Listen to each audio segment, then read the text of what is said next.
Well, quite possibly. Certainly, we've been jolted by what's happening in Canada. We see the ECB unable to sort of tame some of the hawkish concerns there. Michelle Schneider's with us to dig through all the views that we've had across the asset classes this week. Managing Director at Market Gauge Group, the author of a best-selling book, Plant Your Money Tree, A Guide to Growing Your Wealth.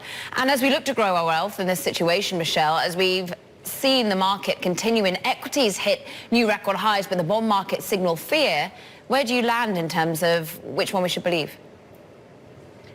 Well, I think you have to really look at the relationships between the bonds, especially the long bonds, and what's happening with the S&P.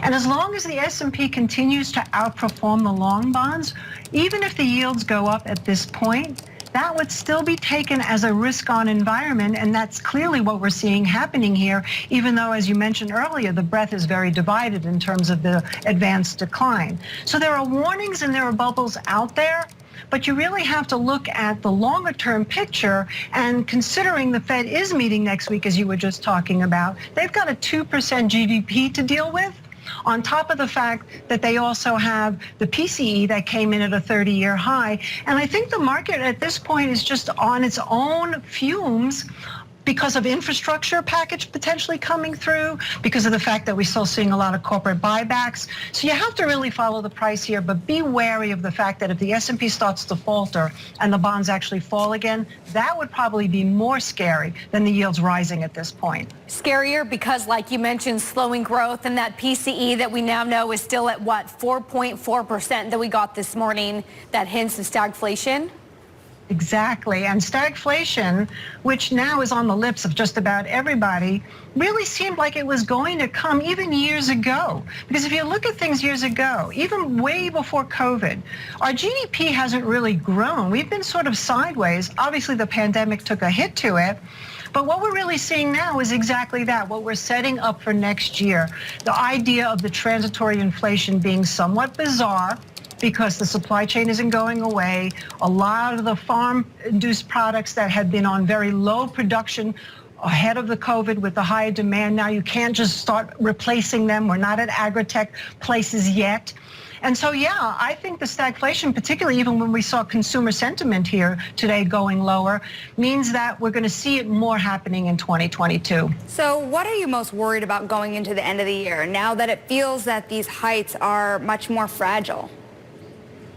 Well, I believe that the scariest thing right now is going to be, well, obviously a taper tantrum would be something, but I think the Fed is going to really tread lightly here. So to me, it would be the already inflationary environment that we're seeing in a lot of raw materials. And people are focused on metals, and they're focused on oil and energy, and which also is a concern. But I've really been focused on food, and I think right now food prices have gone up, and we're seeing people starting to hoard. And if that goes to another emotional level, I think that's really going to be a scary thing for the market when you start to see these food prices going parabolic.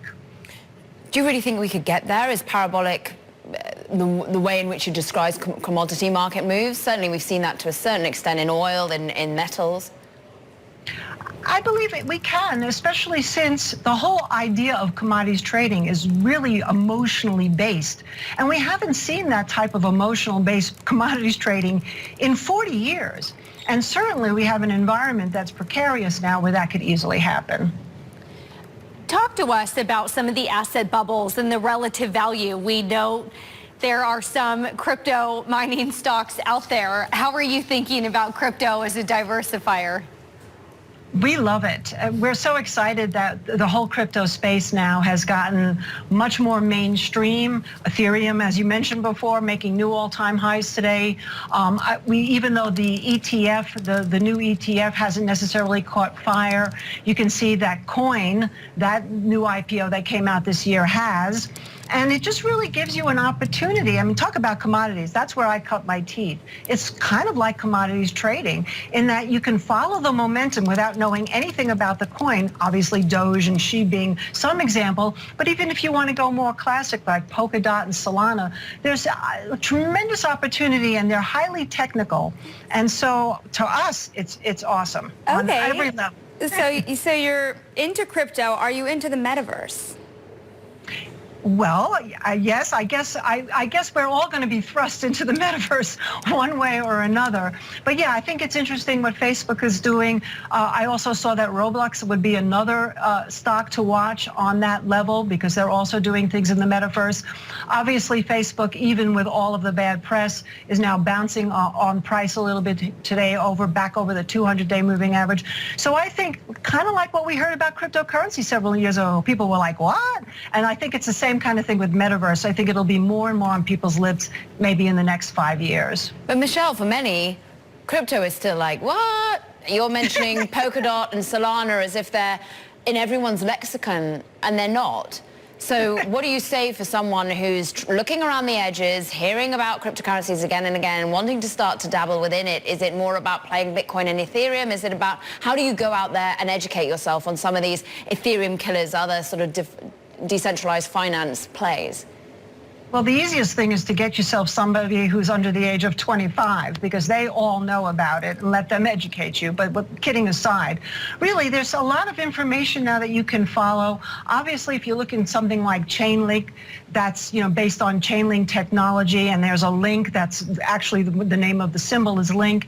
So really what you have to do is educate yourself a little bit on the different technologies, on the different coins, and just really on the whole blockchain space, and not really worry so much about all the fundamentals, but have somewhat of a knowledge of just a basic chart. When they break out over certain levels, they really go. Like, for example, Polkadot broke out over 28, and now it's trading up at, 28, and now it's trading up at around 42, 43, gets through 44, 45, and that's how it's been going with these things. So you kind of have to go with the flow. Michelle Schneider of Market Gauge Group, really appreciate your time and your commentary. And Caroline, we're going to be sticking with this theme.